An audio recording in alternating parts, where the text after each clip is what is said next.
Bonsoir à vous tous. Nous continuons notre série de conférences sous le thème général « Connais-toi toi-même ». Nous nous sommes dit déjà qu'il s'agit de la connaissance de l'homme, mais de la connaissance intérieure. Jusqu'à présent, toute notre attention, toutes nos connaissances étaient basées, étaient centrées sur ce qui est extérieur. Nous avons utilisé pendant des millénaires nos 5 sens, qui sont des appareils assez perfectionnés, et nous connaissons assez bien présentement tout ce qui est extérieur. Mais imaginons un arbre, à part de l'écorce, des feuilles, des branches, de tout ce que nous pouvons voir extérieurement, quelle vie indispensable et merveilleuse passe dedans, et tout arbre peut exister seulement grâce à cette vie intérieure, grâce à tout ce qui se passe en lui. Dans l'homme, pour l'homme, c'est pareil. Même si de l'extérieur, nous pouvons percevoir beaucoup, mais en réalité, ce qui est le vrai, ce qui est le noyau, ce qui procrée, ça se passe, ça se trouve dedans.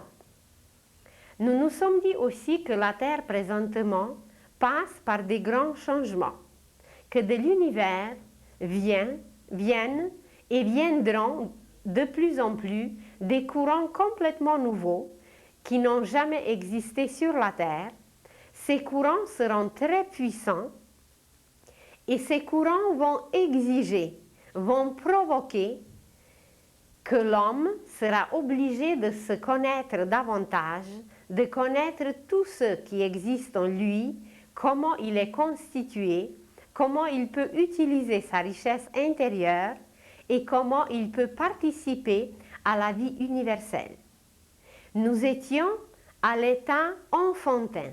Notre conscience était enfantine et c'est à cause de cela que notre vision, que nos notions, que nos connaissances étaient si limitées.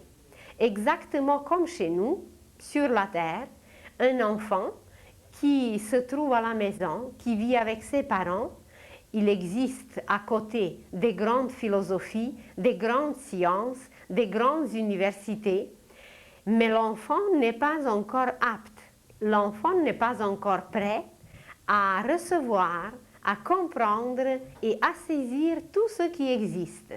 Alors on attend patiemment, car on est sûr et certain que cet enfant va grandir et un jour, tout lui sera accessible. Alors il s'agit de même pour nous, nos guides, nos instructeurs, nos professeurs de l'univers entier, nous observent comme nous observons des enfants et ils attendent patiemment jusqu'à ce que l'homme va s'éveiller, jusqu'à ce qu'il va apprendre ce qui est vraiment, jusqu'à ce qu'il va participer finalement à la vie universelle. Tout ce que nous voyons de l'extérieur est admirable, est extraordinaire et quelquefois même fantastique. Mais même si ça nous paraît très riche, même si ça nous paraît très varié, ce n'est qu'un faible reflet de tout ce qui se passe à l'intérieur, de tout ce que nous allons connaître de plus en plus. L'homme par lui-même est un univers. Il n'y a rien de plus dans l'univers, tout se trouve en nous, tous les appareils, tous les systèmes solaires, planétaires, toutes les galaxies, tout ce qui peut exister, existe en nous, chez nous. Nous avons dit que par exemple, juste le cerveau humain, c'est une galaxie en miniature. Et surtout les orientaux connaissent toutes ces vérités. Et présentement, nous sommes en face de cette époque nouvelle qui va nous dévoiler, qui va nous découvrir, qui va nous permettre de pénétrer dans tous ces mystères et dans tout ce qui a été incompréhensible, inaccessible ou même caché jusqu'à présent. Cette vie que nous percevons, elle est donc juste extérieure. Si nous comparons la vie d'un arbre, si nous regardons un simple fruit, nous le savons très bien qu'il y a dedans un noyau qui peut procréer si nous le plaçons dans des conditions nécessaires, appropriées. Ce noyau peut donner la vie. Et non seulement cela, mais il peut provoquer des courants de l'univers entier, il va les attirer et ces courants vont le servir, vont le nourrir jusqu'à ce qu'il donne des noyaux nouveaux, une procréation, des nouvelles créatures qui vont procréer de nouveau d'autres arbres. Mais à part du noyau, il y a la pulpe de chaque fruit. Et dans cette pulpe, il y a toute une circulation qui est nutritive, qui est musicale, qui est harmonieuse et qu'on pourrait trouver les adjectifs à l'infini pour définir cette vie qui bat dans la pulpe. Et nous percevons seulement l'écorce, seulement la pelure et le vrai, ce jus de la vie, cette sève de la vie qui circule partout, nous ne la voyons pas, nous ne la percevons pas. L'homme, nous le regardons, il nous est sympathique ou antipathique, mais qu'est-ce que nous savons de ses sentiments quand nous regardons un homme? Qu'est-ce que nous pouvons lire dans ses pensées? Comment nous pouvons communiquer avec lui? Nous parlons juste de l'homme. On peut communiquer avec la nature tout entière. On peut communiquer avec une pierre. On peut l'écouter. On peut lui demander qu'elle nous raconte son histoire.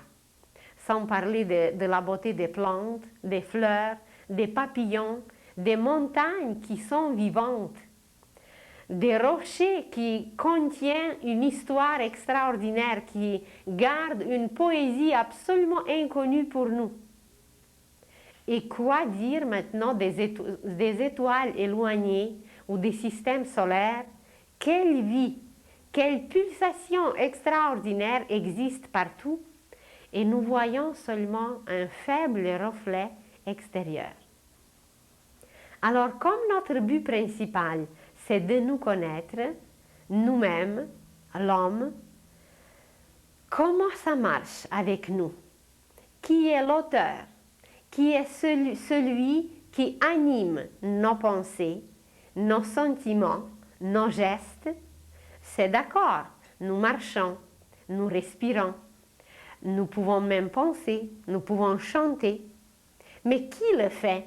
Comment se fait-il que ce corps qui est animé ainsi, à un certain moment, il arrive un petit accident, il arrive une surcharge dans le cœur, et dès que le cœur s'arrête, tout s'arrête, et voilà, il n'y a plus de pensée, il n'y a plus de sentiments, il ne reste que l'écorce, il ne reste que la pelure, qui est évidemment bien arrangée par la suite, et qui est, je ne dirais pas rejetée, mais qui est placée d'une certaine façon. Alors, qui est l'auteur? Qui est ce vrai moi en nous, qui peut-être continue par la suite, même si l'écorce est rejetée, même si la pelure est rejetée? Il reste peut-être un noyau qui peut être replanté ailleurs et qui peut redonner des fruits ailleurs.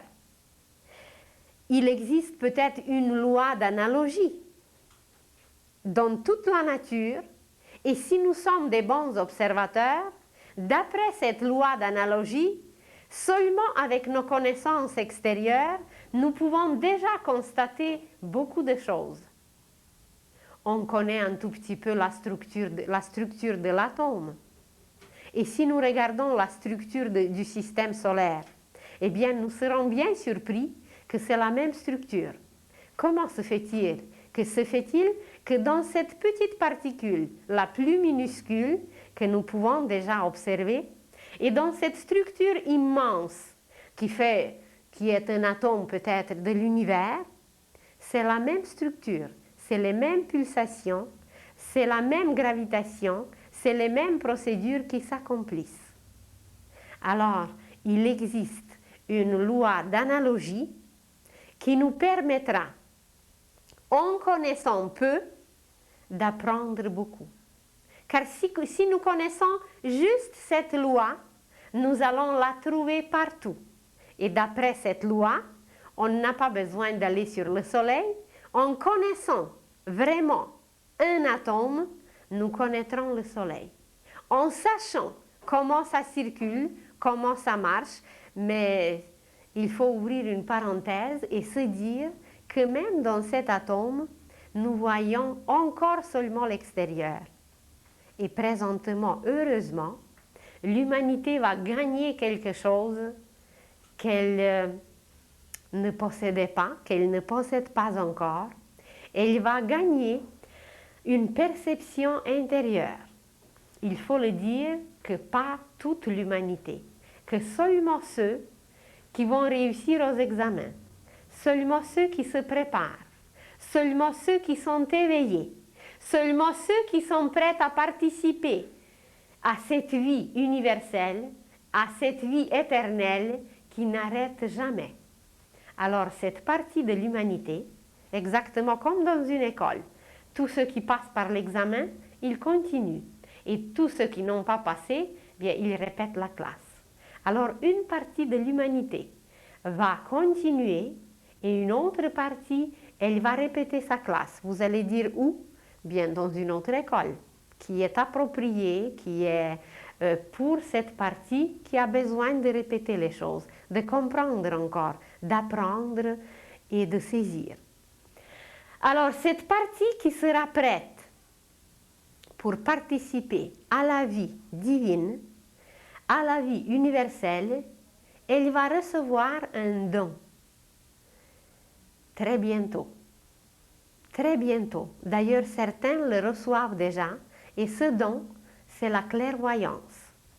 Mais pour le recevoir, bien, il faudrait se nettoyer un peu, il faudrait se purifier un peu et être préparé.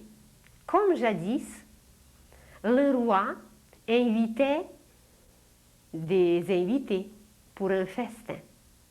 Mais seulement ceux qui étaient bien habillés, qui se comportaient comme il faut, convenablement, étaient placés à table.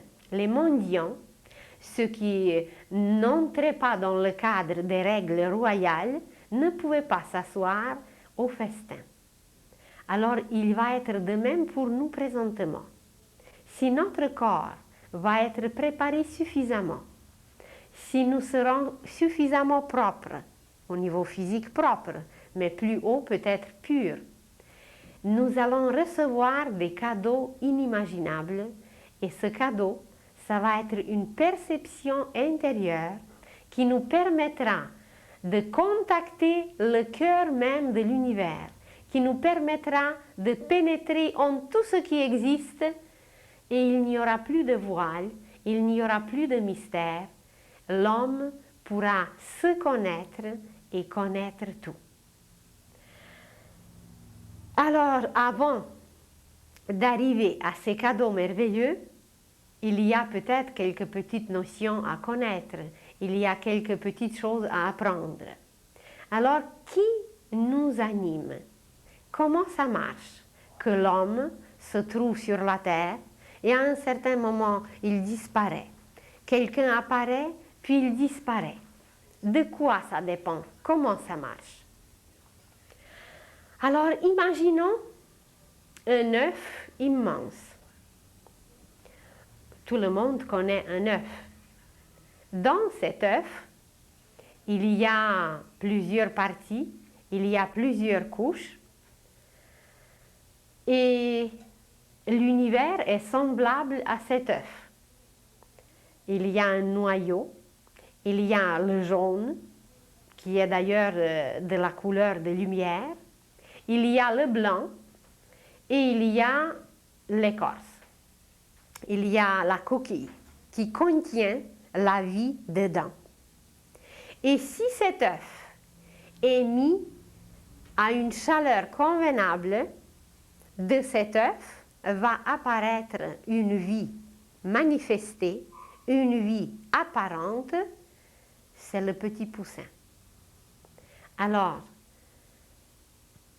pour faire apparaître un petit poussin chez nous, on met l'œuf à une certaine chaleur qui lui convient, qui permet à éclore, qui permet à couver cette vie qui est contenue dedans. La petite sémence qui est placée dans le sol, c'est pareil. S'il n'y a pas de chaleur convenable, elle ne pourra pas donner la vie, elle ne pourra pas pousser. Alors imaginez maintenant cet œuf immense, cet univers qui existe éternellement, qui est là, et qui est composé des myriades et des myriades d'atomes, des myriades de petites particules qu'on peut appeler étincelles, qu'on peut appeler cellules, qu'on peut appeler comme on voudra. Mais cet œuf immense, cet univers qui est infini, il est composé de ces particules lumineuses qu'on peut appeler aussi esprits. Alors, ces esprits flottent, ces étincelles habitent, respirent dans l'œuf, dans l'univers, et à un certain moment, une partie de ces esprits, une partie de ces particules, une partie de ces cellules, de ces petits enfants, si on veut, est envoyée à l'école. À l'école d'ailleurs aussi, on chauffe, il y a une température convenable, il y a des conditions qui sont valables, appropriées. Et voilà, ces petits enfants divins qui existent depuis toujours, on décide à les envoyer à un moment à l'école. Et ces étincelles, comme une vague, sont envoyées dans une chaleur appropriée qui rabaisse leur vibration très puissante et très intense. C'est un peu le contraire de ce qui se passe chez nous. Chez nous, quelquefois, peut-être la température doit être même augmentée, rehaussée pour que la vie apparaisse. Tandis que ces petites étincelles qui peuplent l'univers, comme elles sont de lumière pure, comme leur intensité est très grande, pour qu'elles puissent devenir visibles, pour qu'elles puissent se manifester à travers l'écorce, à travers tout ce qui est extériorisé et manifesté, il faut rabaisser leur vibration intense. Mais il s'agit évidemment encore d'une chaleur appropriée et des conditions appropriées. Alors, ces petites particules, imaginons que c'est le jaune d'œuf, ces petites particules doivent rabaisser leur vibration et elles passent par un état de chaleur qui convient à leur éclosion. Et quand ces particules, ces étincelles, ces petits esprits commencent à rabaisser leur vibration, même leur couleur change. La couleur dorée, la couleur or, le jaune, change en blanc. Et c'est là que l'âme apparaît. L'esprit qui existe depuis toujours, au moment quand il veut passer par une école dans la matière, quand il veut apprendre, vous allez dire, mais est-ce qu'il a quelque chose à apprendre? On peut dire la même chose pour un enfant. Imaginez qu'un enfant peut posséder des capacités et un potentiel extraordinaire. Mais pour savoir, pour qu'il devienne conscient de ce qu'il possède, eh bien, on l'envoie à l'école. L'enfant, l'esprit, qui est l'enfant de Dieu, l'esprit est conscient de Dieu, comme un enfant est conscient de son Père, car Dieu c'est le Père, le Créateur. Alors, un enfant chez nous est conscient de son Père, qui le protège, qui le nourrit, qui lui donne tout. Mais l'enfant n'est pas du tout conscient de lui-même. L'enfant est fier que son papa est un architecte et il bâtit les maisons partout. L'enfant est fier que sa maman est une musicienne extraordinaire. Mais il ne sait pas qu'en lui-même, il y a le même potentiel et qu'il peut devenir aussi le créateur comme son père. Alors pour que ça arrive, pour que l'enfant devienne conscient, pour qu'il puisse manifester son potentiel, il passe par l'école. Il est envoyé dans l'école de la matière où il manifeste de plus en plus toutes ses capacités, mais le processus de cette manifestation est extrêmement lent et long.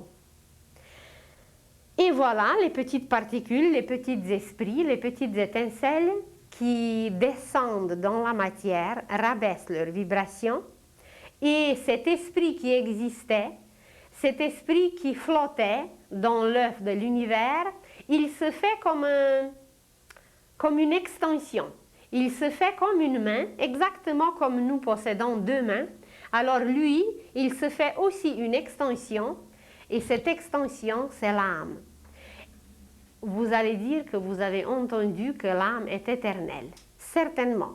Elle est éternelle, elle existait déjà dans l'esprit, comme germe, comme une possibilité.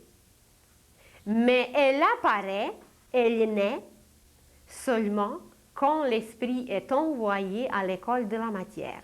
Comme une mère qui est enceinte, elle porte son enfant, mais il apparaît seulement quand il vient au monde. Alors l'âme aussi, elle est portée dans l'esprit. Elle fait partie de lui-même, mais elle apparaît ensuite quand cet esprit descend dans la matière. Et par la suite, comme cette âme qui apparaît, cette extension de l'esprit qui a des vibrations plus ralenties, qui change même de couleur, elle est de couleur blanche. Même cette âme, elle est extrêmement puissante, elle est très forte, elle est très intense, et pour œuvrer dans la matière, elle a besoin des outils, elle a besoin des gants, elle a besoin des vêtements. Et ensuite, quand nous allons parler de la réincarnation, vous allez voir en détail comment cette âme commence à tisser ses vêtements pour pouvoir travailler dans la matière, pour pouvoir apprendre, pour pouvoir manifester tout son pouvoir. Avant d'arriver à cela, pour aujourd'hui, juste une structure générale de l'homme, c'est que l'homme en lui-même représente une trinité.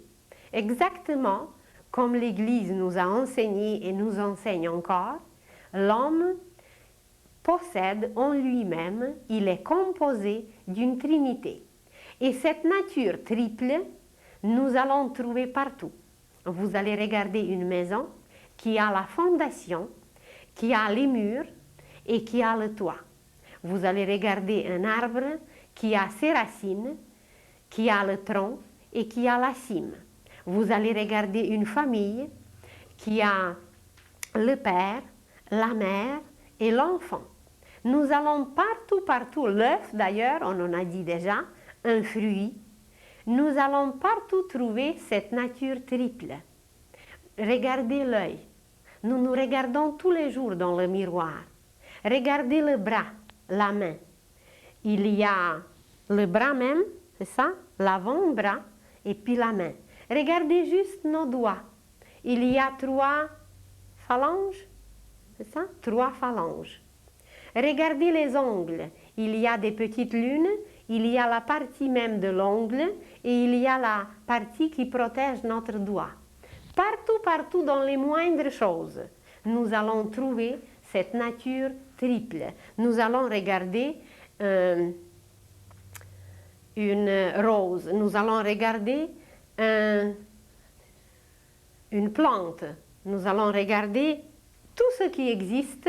Il y a le contenant, il y a le contenu et il y a le goût du contenu. Si nous regardons juste le vase, eh bien, nous allons trouver en lui-même, juste le vase, il est contenant. Ce contenant a un contenu, mais même si le contenu est là, nous ne savons pas si c'est l'élixir de vie ou si c'est un poison. Il faut le goûter. Il faut connaître son sens pour savoir ce noyau, pour connaître ce noyau. Nous allons regarder une fleur, eh bien, il y a la tige, il y a les feuilles et il y a la fleur même avec ses pétales. Alors, cette nature triple existe partout. Et l'homme en lui-même représente l'esprit, l'âme et le corps. Maintenant, ça nous paraît que c'est très simple. Mais nous pouvons trouver dans l'homme tous les chiffres. En tout, il est une unité. C'est un enfant de Dieu. C'est un tout. C'est un univers. C'est un être humain. On peut trouver des noms et des noms à l'infini. Qu'est-ce que c'est qu'un homme? Alors, avant tout, il est un. Ensuite, nous allons trouver deux en lui. Nous allons trouver qu'il a une nature divine, éternelle, immortelle, et il a une autre nature humaine, nature destructible, corruptible, qui se rouille, qui meurt. Alors nous allons trouver deux en lui, esprit, matière, blanc, noir, deux opposés, féminin, masculin, deux pôles, etc. Maintenant, nous nous arrêtons sur cette nature triple, qui est l'esprit, l'âme et le corps. Mais avec le temps, d'ailleurs, on a déjà mentionné que nous possédons en nous certains systèmes, et on va trouver 4 systèmes, on va trouver 4 éléments, on va trouver beaucoup de choses qui correspondent aux 4, car 4, c'est la réalisation, c'est la manifestation visible. Ensuite, il y a 5, évidemment, on ne va pas continuer aujourd'hui pour ne pas compliquer. On peut trouver 6, on peut trouver 7, on peut trouver 8, 9, 10, et même plus. Mais ça va rester pour plus tard. On va trouver en nous jusqu'à 144 000 qui sont mentionnés dans l'Apocalypse. C'est tout en nous, c'est 144 000, tout est là. Mais on en parlera une autre fois. Alors nous nous arrêtons aujourd'hui sur l'homme comme sur une nature triple. Vous voyez une illustration ici qui symboliquement représente le corps humain. Et dans le corps humain, l'esprit est présenté, symbolisé par la tête. Ceux qui voient en couleur, vous le voyez en violet, c'est la partie la plus subtile de l'homme. La matière du cerveau, c'est une matière qui est la plus subtile de toutes les matières. Et c'est le sommet de l'homme, comme les montagnes ont leur sommet, comme les arbres ont leur cime, comme un arbre, c'est par sa cime qu'il apporte les fruits, alors l'homme aussi, il est animé, il est nourri dans sa tête directement par le feu de l'esprit. Alors le feu de l'esprit loge, existe, travaille à travers la tête humaine où il y a des appareils appropriés à ce feu. Comme vous ne mettez pas dans votre voiture du lait. Du lait, c'est un combustible, mais qui est bon pour un enfant. Votre voiture demande un autre liquide qui lui est approprié. Alors, pour notre tête, c'est le feu de l'esprit qu'il faut. Il faut une énergie, un courant spécial. Nous verrons plus tard même où il est placé ce courant. Par quoi nous nous attachons à ce courant, car il existe une électricité cosmique et cette électricité cosmique nous nourrit. Ensuite, la partie du milieu, la poitrine avec les mains, symboliquement, ça ne veut pas dire qu'ailleurs l'âme n'existe pas seulement dans la poitrine, mais symboliquement, elle correspond à cette partie où il y a notre nature double, notre nature en deux. Il y a deux poumons, il y a le cœur avec son système veineux et artériel. Il y a deux mains, c'est le domaine de la polarité. Et c'est à travers la poitrine surtout qu'on nous parlerons du cœur. Quand nous parlerons du cœur initiatique, eh bien vous verrez qu'on possède des appareils extraordinaires qui captent une énergie spéciale qui vient de l'âme. Et cette énergie est captée par l'air et l'eau, l'humidité. Alors par l'air et par l'eau, nous sommes nourris au niveau de la poitrine et évidemment ensuite on nourrit le corps au complet. Et cette partie du corps humain jusqu'au diaphragme, elle est nourrie directement par l'énergie de l'âme. Et cette partie, la poitrine, avec tous ces appareils extraordinaires qui se trouvent dans la poitrine, ils correspondent à l'âme car ils sont nourris directement par elle. Et à partir du diaphragme jusqu'en bas, c'est le corps même, c'est la terre. Vous avez sûrement remarqué qu'il y a des éléments qui correspondent, qui transmettent l'énergie captée. Alors pour l'esprit, c'est le feu, pour l'âme, c'est l'air et l'eau, et pour le corps, c'est la terre. Alors à partir du diaphragme, c'est notre propre terre. C'est tout ce qui correspond à la terre, à la planète, et vous le savez très bien qu'avec les pieds, qu'avec nos extrémités d'en bas, nous touchons la terre, nous captons des courants très spéciaux. Un jour, quand nous allons étudier les mains de Jésus, les mains des vrais prêtres, vous allez voir que nos mains, ce sont les baguettes magiques. Les baguettes magiques, ça ce n'est pas une, c'est un stylo. Mais les baguettes magiques que les prophètes, les messies, les avatars possédaient, ces baguettes magiques étaient seulement le prolongement de la main. Et nos mains sont les plus merveilleuses baguettes magiques, car c'est à travers nos mains que l'énergie de l'âme passe.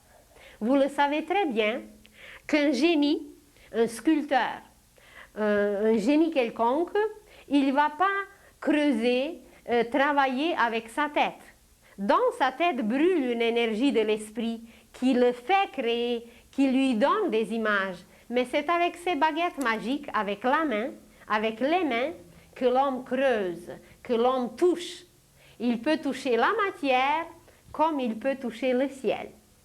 Et nous allons parler un jour de la phrase du Christ quand il a dit « Je suis alpha et oméga ». Je vais vous montrer, juste pour ceux qui méditent, qui s'intéressent immédiatement, qu'il y a une position humaine pour exprimer cette phrase. Quand Jésus disait « Je suis alpha et oméga », ça veut dire le commencement et la fin. Il s'est placé dans une position, la main droite vers le haut et la main gauche vers le bas. Et cette position, avec le corps un peu penché vers la gauche, cette position est exprimée dans l'alphabet hébraïque par Aleph. Aleph qui correspond à alpha grec. Alors le Christ disait « Je suis le commencement, je suis celui qui vous relie avec le ciel. Par ma droite et par ma gauche, je vous touche, je vous transmets. » Dans les termes d'aujourd'hui, on pourrait dire « Je deviens le médium cosmique. Je deviens un intermédiaire conscient qui capte une énergie pour la transmettre consciemment, pour transformer quelque chose, pour créer quelque chose, pour façonner quelque chose. » Alors, même toutes nos positions du corps peuvent être exprimées par des lettres. Vous avez sûrement vu des lettres décoratives qui sont exprimées par le corps humain. Alors, juste pour commencer, je suis alpha et oméga. C'est une science. Juste cette phrase, c'est toute une science et nous l'exprimons en premier par cette position, la main droite tournée vers celui que nous regardons, mais en réalité, on regarde la face d'en haut, de celui d'en haut, nous le captons pour le transmettre. Et c'est grâce à l'âme, c'est grâce à sa polarité. Elle peut toucher l'esprit d'en haut et elle peut toucher la matière, le corps d'en bas. Alors c'est grâce à l'âme que nous sommes capables de modeler, de toucher la matière. C'est grâce à son énergie spécifique que nous étions créés ainsi. Nous parlerons un jour comment le corps humain s'est développé. Nous verrons en détail comment notre forme a changé d'une époque à l'autre. Et alors, par notre partie inférieure, nous touchons la terre, nous captons encore des courants extraordinaires qui nous proviennent du centre de la terre. Nous parlerons du centre de la terre, que c'est un endroit qui est connu en Orient, mais qui n'est pas connu en Occident. Vous allez demander comment se fait-il, quelle est la raison que les orientaux connaissent et pas nous. C'est que les orientaux avaient une tâche spéciale à accomplir de conserver la science antique. Et pour la conserver, il ne fallait pas parler, il fallait garder en conserve. Parce que si vous ouvrez la conserve, alors ça va se gâter et puis ça va disparaître et les microbes et les indésirables vont l'attaquer, manger, il n'y a plus de conserve. Alors, à cause de cette tâche spécifique que les orientaux, les sages, les initiés qui s'incarnaient en Orient, ils avaient une tâche spéciale de conserver la science antique, la vraie science initiatique. Alors, ils l'ont bien conservé et c'est maintenant qu'on ouvre à peine cette conserve la plus extraordinaire qui nous conserve et qui nous concerne, qui nous garde. Car nous allons, avec cette science, apprendre tout et connaître tout. Alors, c'est quoi donc l'âme? L'âme, encore dans les termes techniques d'aujourd'hui, c'est l'extension de l'esprit, c'est son prolongement dans la matière quand il descend pour apprendre, pour se manifester, pour devenir conscient de son potentiel, car il a le même potentiel que le Père. Comme un enfant a le même potentiel comme son Père. Il est fier de son Père, mais il ne sait pas que lui-même aussi peut devenir un architecte. Alors qu'est-ce qu'on fait avec l'enfant pour qu'il soit conscient de ses capacités? Eh bien, on l'envoie dans l'école et puis il grandit petit à petit et tout le monde est patient et personne ne doute que l'enfant ne grandira pas, que l'enfant n'apprendra pas. Il grandit, il apprend et voilà, un jour, l'enfant devient aussi architecte. Et nous aussi, comme nous entrons seulement maintenant dans l'école divine, eh bien, nous allons commencer vraiment à apprendre des vérités. Car ce par quoi on était nourri jusqu'à présent, eh bien, excusez-moi, mais je suis obligée à le dire, c'était des mensonges. Et nous vivons encore une époque de mensonges. Et nous parlerons beaucoup plus en détail comment faire pour distinguer, pour discerner aujourd'hui le vrai du faux. Car nous sommes très portés d'aimer et d'apprécier le faux. Mais le faux, eh bien, c'est tout ce qui meurt. Alors, cette âme, qui est l'extension, le prolongement de l'esprit, elle est une lumière blanche. Nous nous arrêterons beaucoup plus en détail dans les conférences à venir sur l'âme, comment elle vit dans un corps, comment elle est. Alors, elle est devant les yeux d'un initié, elle n'a pas de forme, c'est un fluide blanc. Et quand nous parlerons de la constitution de l'univers, dans tout l'univers au complet, il existe ce fluide blanc, et ce fluide blanc circule à travers l'air, à travers sa partie la plus pure, qui représente le noyau de l'air qui est encore inconnu et que les hindous appellent prana. Alors l'âme universelle est constamment là. C'est des petites gouttelettes à l'infini, ou un océan si vous voulez, un océan dans l'univers, l'univers même. C'est un océan qui est composé des milliers et des milliards et des myriades de gouttelettes. Et une petite gouttelette qui veut aller expérimenter quelque part, alors elle se sépare de cet océan et voilà, elle commence son cycle évolutif. Et c'est cette gouttelette qui est chauffée, qui est nourrie par l'esprit, et la petite gouttelette vient et puis elle se promène partout et elle apprend et elle observe et elle souffre et elle s'évapore et elle retombe et elle s'évapore encore, etc. Alors l'âme peut être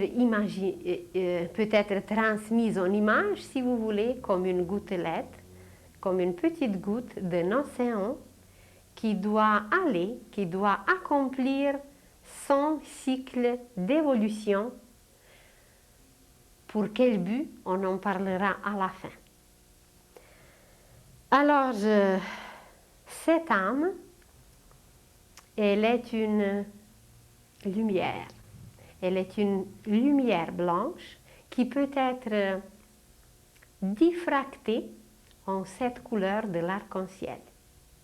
Les 7 couleurs de base et tout ce qui est rattaché aux 7 est rattaché à l'âme, à la qualité de l'âme. Le chiffre 7 qui représente dans notre système planétaire, dans notre système solaire, qui représente la perfection, il est rattaché à l'âme, car quand nous allons exprimer vraiment l'âme, eh bien nous serons parfaits. Et tous nos cycles sont attachés à ce chiffre, car la lumière blanche de l'âme se diffracte, se disperse à travers l'univers en 7 couleurs du prisme. Et nous étudierons un jour l'arc-en-ciel. Et vous allez voir quelle merveille est exprimée par l'arc-en-ciel. Et quand vous voyez un arc-en-ciel, c'est toujours de bon augure. C'est un signe extraordinaire que le ciel nous envoie. Et à travers tout ça, nous allons apprendre non seulement à nous lire, nous connaître, mais connaître tout ce qui existe, tout ce qui nous entoure, car tout nous parle.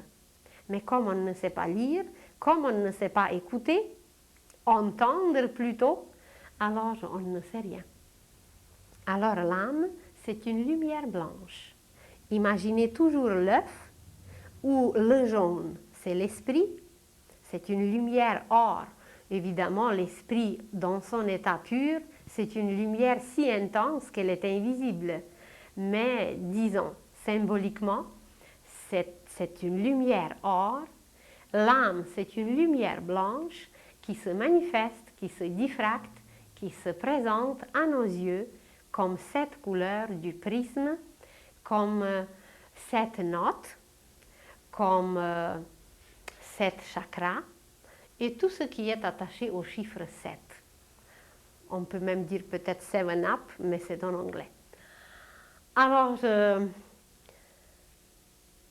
l'âme, c'est une extension de l'esprit pour qu'il puisse se rendre compte dans la matière de ce qu'il est aussi un créateur, un architecte de l'univers. Nous avons vu dernièrement une image qui était rattachée au degré de la conscience.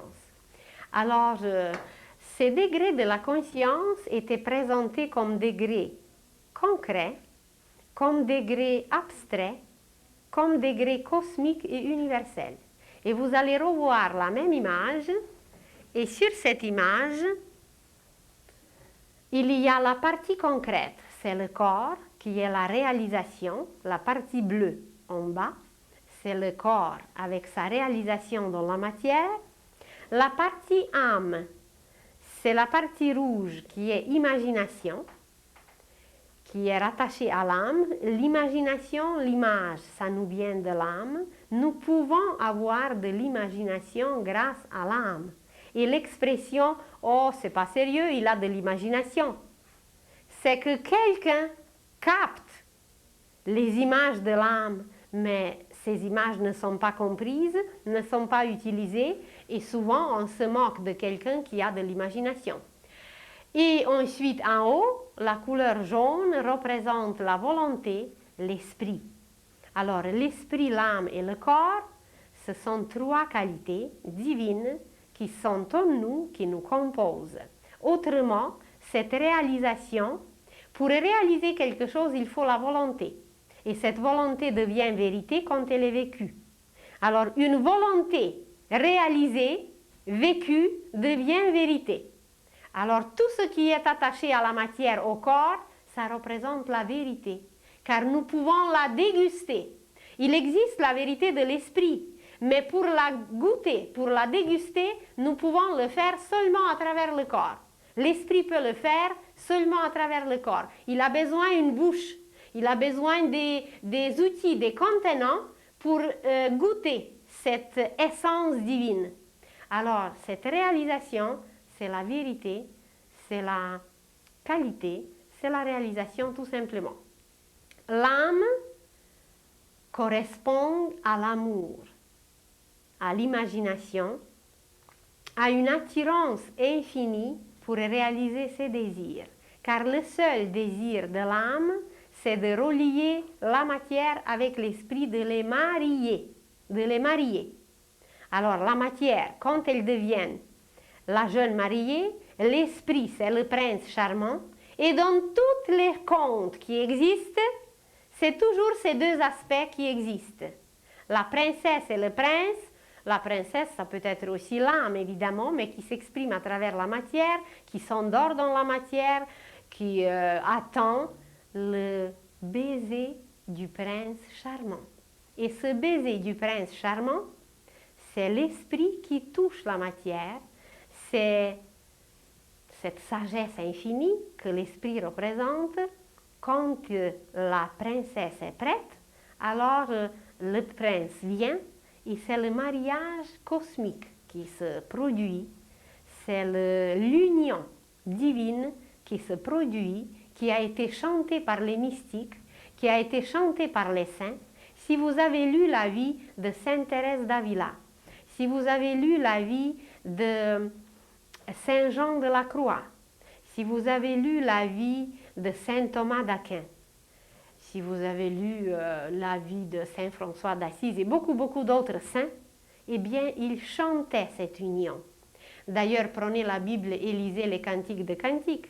Le chant le plus merveilleux de cette union de l'esprit et de la matière, du prince charmant et de la princesse, du bien-aimé et de la bien-aimée. Tout ce qui était décrit dans les Écritures saintes, non seulement dans la Bible, mais dans les Védas, dans les Rig-Védas, dans les écritures orientales et occidentales et partout, c'est l'union de l'esprit avec la matière qui est décrite. Et cette union est faisable seulement quand l'esprit devient conscient de son potentiel dans la matière. Imaginez maintenant l'âme comme une extension qui relie ce corps. Alors une extension, un fil. Nous utilisons tous les jours des extensions. Alors cette extension relie toujours deux bouts. Alors deux bouts, c'est deux pôles. Dans la science initiatique, ces deux bouts sont présentés par le serpent qui mord sa queue. Et ce serpent qui mord sa queue, eh bien c'est tout cercle. Chaque cercle, dès que nous voyons un cercle, c'est le serpent qui mord sa queue, qui peut être une sagesse réalisée ou non. Alors, le corps peut être représenté par le temps. Le temps, eh bien, c'est l'horloge. C'est une montre où vous voyez deux aiguilles, deux mains, deux petites branches, deux mains, deux pôles qui tournent, qui circulent, et ces deux aiguilles nous mesurent, ces deux pôles mesurent la matière. Alors, le corps est présenté par le temps, par la lenteur. Je ne dirais pas par la vitesse, parce que ce n'est pas la vitesse, c'est la lenteur. Et dans cette lenteur, tout est calculable, tout est mesurable. Nous avons 12 heures, 24 heures, nous avons une année, nous avons une décennie, un siècle. Tout est calculé, mesuré. Alors, imaginez que le corps, c'est une montre, c'est l'horloge où les deux aiguilles, seconde par seconde, minute par minute, siècle par siècle, mesurent tout. Mais si vous imaginez un ventilateur qui a 3 vitesses, vous branchez votre ventilateur et à la première vitesse, vous pouvez encore calculer le nombre de ses branches. C'est que la vitesse est tellement au ralenti que les rayons sont calculables.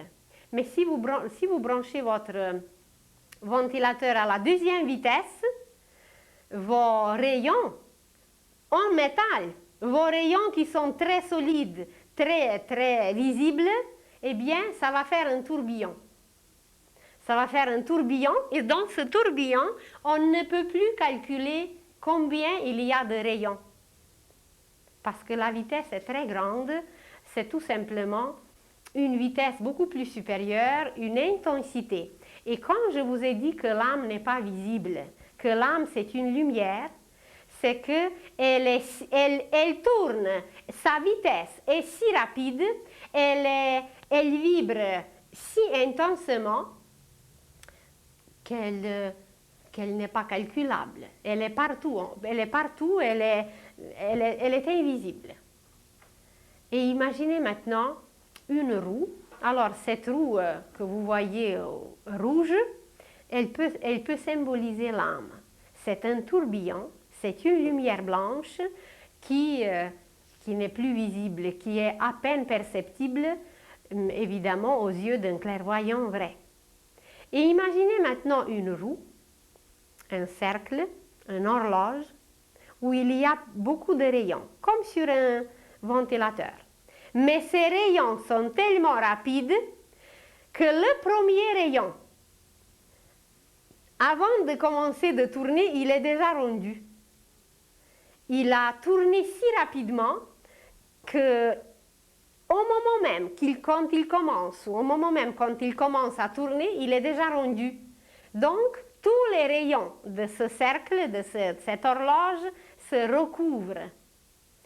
Ils se recouvrent parce que leur vitesse est si grande qu'ils sont omniprésents, omnipuissants, et tout ce qui est rattaché à l'omni, pas à ovni, à omni, tout cela est l'esprit. Car sa vitesse, elle est incommensurable. Et pour ça, il est partout en même temps. Parce que tous ces rayons se recouvrent et ils sont omniprésents. Toute la roue est au complet couverte de tous les rayons à la fois parce qu'ils tournent si rapidement. Alors, ça peut être comparé à la vitesse de l'esprit. Donc, ces 3 mondes qui nous composent, le monde divin, c'est l'esprit, le monde spirituel, c'est l'âme, et le monde de la matière, c'est le corps.